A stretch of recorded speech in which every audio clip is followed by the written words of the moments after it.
या देवी सर्वभूतेषु शक्तिरूपेण संस्थिता नमस्तस्यै नमस्तस्यै नमस्तस्यै नमो नमः। नमस्कार दोस्तों, मैं भाविनी मिश्रा अपने चैनल में आप सभी का एक बार फिर से स्वागत करती हूँ। कैसे हैं आप लोग? आशा करती हूँ आप सब स्वस्थ और सुरक्षित होंगे। सर्वप्रथम आप सभी को नवरात्रि पर्व की बहुत बहुत शुभकामनाएं। ये नवरात्रि हम सब के जीवन में ढेर सारी खुशियां, सुख, समृद्धि और ऐश्वर्य लेकर आए। इस वीडियो में मैं आपसे शेयर कर रही हूँ नवरात्रि पूजा की सरल पूजा विधि और संपूर्ण पूजन सामग्री। कलश स्थापना कैसे करते हैं, बहुत ही सरल तरीके से जौ कैसे उगाते हैं, तो बहुत ही सरल तरीके से पूजा विधि मैं दिखाऊंगी।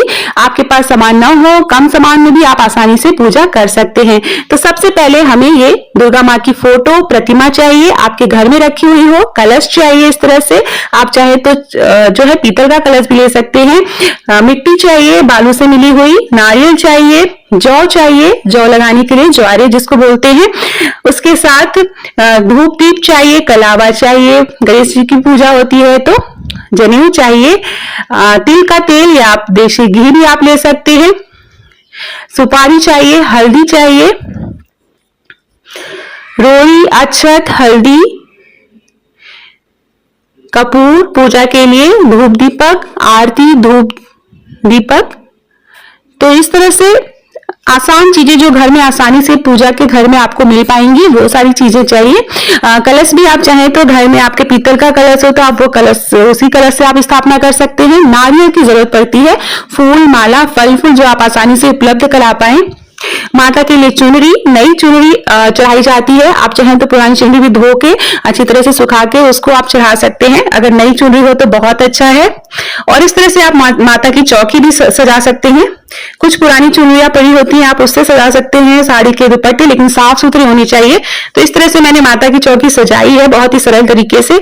एक चौकी ली है, उसके ऊपर लाल रंग का वस्त्र बिछाया है। माँ के लिए लाल रंग का जो रंग है वो बहुत ज्यादा महत्वपूर्ण होता है, तो लाल रंग की चुनरी और लाल रंग की चौकी पे वस्त्र बिछाया जाता है। सबसे पहले आचमनी करेंगे, गंगा जल से स्थान को पवित्र करेंगे इस तरह से। उसके बाद माँ की प्रतिमा या फोटो या मूर्ति अगर आप लाए हैं तो वो आप स्थापित करेंगे। अगर आप नई मूर्ति लाते हैं तो आप नई मूर्ति भी स्थापित कर सकते हैं, फिर उसका आप विसर्जन भी कर सकते हैं। ये मैं मंदिर में फोटो जो पूजा करती हूँ रोज, वो फोटो मैंने ली है। उसके बाद अष्टदल कमल बनाएंगे, चावल का ढेर करेंगे, अष्टदल कमल बनाएंगे, बहुत ही आसानी से बन जाता है, आपको दिख रहा होगा। और इसके ऊपर कलश स्थापना करेंगे। बहुत से लोग ज्वारे लगा के ज्वारे के ऊपर कलश का स्थापना करते हैं, आप चाहे तो ज्वारे को अलग भी आप स्थापित कर सकते हैं। ज्वारे को भगवान ब्रह्मा का स्वरूप माना जाता है, तो इसलिए ज्वारे जो है नवरात्रि में जरूर लगाए जाते हैं। ऐसा माना जाता है कि सभी देवी देवताओं की पूजा हो जाती है। तो इस तरह से कलश की स्थापना करेंगे। कलश में जल भरेंगे, जल में आप रोरी, अक्षत डालेंगे, हल्दी डालेंगे, फूल डालेंगे, आप चाहे तो 1 रुपए का सिक्का डालेंगे। ऐसा करने से घर में धन धान्य की कभी भी कमी नहीं होती है। उसके ऊपर कटोरी से के ऊपर चावल भर के रखेंगे। ऐसा माना जाता है इसमें चावल भर के रखने से भी घर में कभी भी अन्न की कमी नहीं होती है। तो इस तरह से देखिए, आप देख सकते हैं मैंने बहुत ही सरल तरीके से एक चुन्नी लगा दी है। उसके पर आम के पत्ते लगाएंगे।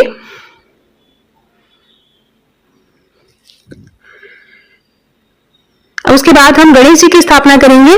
गणेश जी, आपके पास गणेश जी की छोटी मूर्ति हो तो आप वो भी रख सकते हैं पूजा में, नहीं है तो सुपारी के ऊपर कलावा लगा के गणेश जी का स्वरूप मान के हम उनकी पूजा करेंगे। तो थोड़ा सा चावल का आसन बनाएंगे, उसके ऊपर गणेश जी रखेंगे। ये देखिए ज्वारे मैंने छोटे पात्र में लिया है। अगर आपको कलश ऊपर रखना है तो आप बड़ा पात्र ले सकते हैं मिट्टी का, और उसमें हमेशा याद रखिएगा बालू और मिट्टी आप साथ में मिला के रखेंगे तो ही ज्वारे बहुत अच्छे उगते हैं। और जो ज्वारे हैं वो एकदम उसमें कीड़े नहीं होने चाहिए, आप अच्छे से बीन लीजिएगा, साफ सुथरा कर दीजिएगा। और रात में अगर ज्वारे आप भिगो के रखेंगे तो सुबह जो है ज्वारे बहुत अच्छे, आपके बहुत जल्दी ज्वारे उगने लगते हैं। तो इस तरह से ज्वारे में हम पानी डालेंगे और ज्वारे को भी स्थापित कर दिया। सबसे पहले गणेश भगवान जी की पूजा करेंगे, हल्दी कुमकुम अक्षत लगाएंगे। माँ दुर्गा की पूजा करेंगे, हल्दी कुमकुम अक्षत लगाएंगे।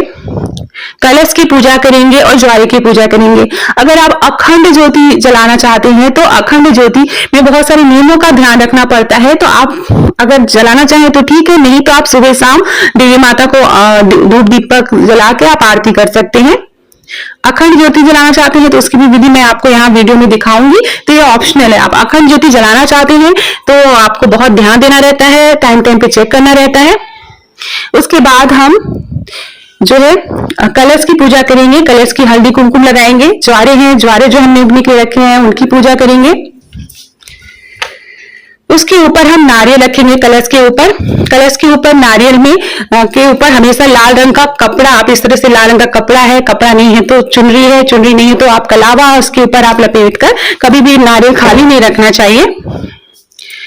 बहुत से लोग खड़ा नारियल रखते हैं, हमारे यहाँ इसी तरह से रखा जाता है। भगवान गणेश जी को जनेऊ चढ़ाएंगे, दुर्वा आप चढ़ा सकते हैं। याद रखिएगा कि माँ दुर्गा की पूजा में तुलसी शामिल नहीं की जाती है, आप भोग के लिए तुलसी का उपयोग ना करें। माँ को चुनरी चढ़ाएंगे, नई चुनरी आप अगर ला सके तो बहुत अच्छा है। उसके बाद मैं आपको बताऊंगी कि जो है अखंड ज्योति जलानी है। अखंड ज्योति को आप कैसे जलाएंगे, तो कलश पे भी कलावा चढ़ा दिया, कलश में भी कलावा बांधते हैं जो कि इसमें बंधा हुआ है। फिर हम सबको जल अर्पित करेंगे। ये देखिए अखंड ज्योति में जलाने जा रही हूँ, तो अखंड ज्योति जहां पे भी आपको स्थापित करनी है उसके नीचे अष्टदल कमल बनाएंगे चावल से, उसके बाद अखंड ज्योति रखेंगे। अखंड ज्योति रखने के बाद चंदन लगाएंगे, लेकिन जलाने के बाद भी पूजा विधि से की जाती है। तो इस तरह से हम पूजा करेंगे। माँ को याद करते रहना है। पूजा में अगर घर के सभी लोग शामिल हो तो बहुत अच्छा है। फूल अर्पित करेंगे। माँ को गुड़हल का फूल बहुत पसंद है, लाल रंग का फूल अगर गुड़हल मिल पाए तो आप जरूर अर्पित करें, या गुलाब लाल रंग का आप चढ़ा सकते हैं। इस मौसम में गुड़हल के फूल आते हैं। भगवान गणेश को पीले रंग का फूल चढ़ाएंगे। जहां पे ज्वारे आपने लगाए हैं वहां पे भी पूजा करेंगे, वहां पे भी फूल चढ़ाएंगे, कलश पे फूल चढ़ाएंगे। तो ये देखिए, ये घर में रात रानी का फूल था तो उसको भी मैंने स्वस्तिक बना दिया, यहाँ पे पूजा में शामिल कर लिया। तो इस तरह से बहुत ही सरल तरीके से पूजा की जाती है। और नवरात्रि के जो पहले दिन है, माँ को देसी घी का भोग लगाना चाहिए। अगर आप देसी घी का भोग लगाएं तो माँ बहुत ज्यादा प्रसन्न होती है। उसके अलावा आप जो भी आसानी से आप बना सके माँ के लिए अपने हाथों से बनाकर भोग जरूर चढ़ाएं, फल फूल चढ़ाएं। तो इस तरह से फूल माला चढ़ा देंगे। तो बहुत ही सरल विधि है, आसानी से कलश स्थापना हो गई। अखंड ज्योति जलाएंगे, अच्छे सच्चे मन से याद करते हुए अखंड ज्योति जलाएंगे। मंत्रों का उच्चारण भी किया जाता है। तो ओम दुर्गाय नमः, आपको कोई मंत्र नहीं आता है अखंड ज्योति जलाने का तो ओम दुर्गाय नमः का आप जाप करते हुए सच्चे मन से आप ज्योति जलाइए, तो देखिएगा वो ज्योति जलती रहेगी 9 दिनों तक। तो इस तरह से बस ये है कि जब भी आप कलश स्थापना करते हैं घर में या अखंड ज्योति चलाते हैं तो एक लोग को घर में जरूर रखना चाहिए। घर में ताला लगा के आपको बाहर नहीं जाना है। तो छोटी छोटी बातों का नवरात्रि में ध्यान रखना है। साथ में लहसुन प्याज का आपको 9 दिनों तक त्याग कर देना है। अगर आप 9 दिन व्रत रहते हैं तो अच्छा है, नहीं रह पा रहे हैं तो प्रथमा और अष्टमी के दिन आप व्रत रह सकते हैं। कलश स्थापना आप कर लीजिए, जरूरी नहीं है कि आप 9 दिनों तक व्रत रखें। फल फूल चढ़ाएंगे जो भी आपको आसानी से उपलब्ध हो पाए, केला सेब है जो भी आसानी से इस समय मिल रहा है।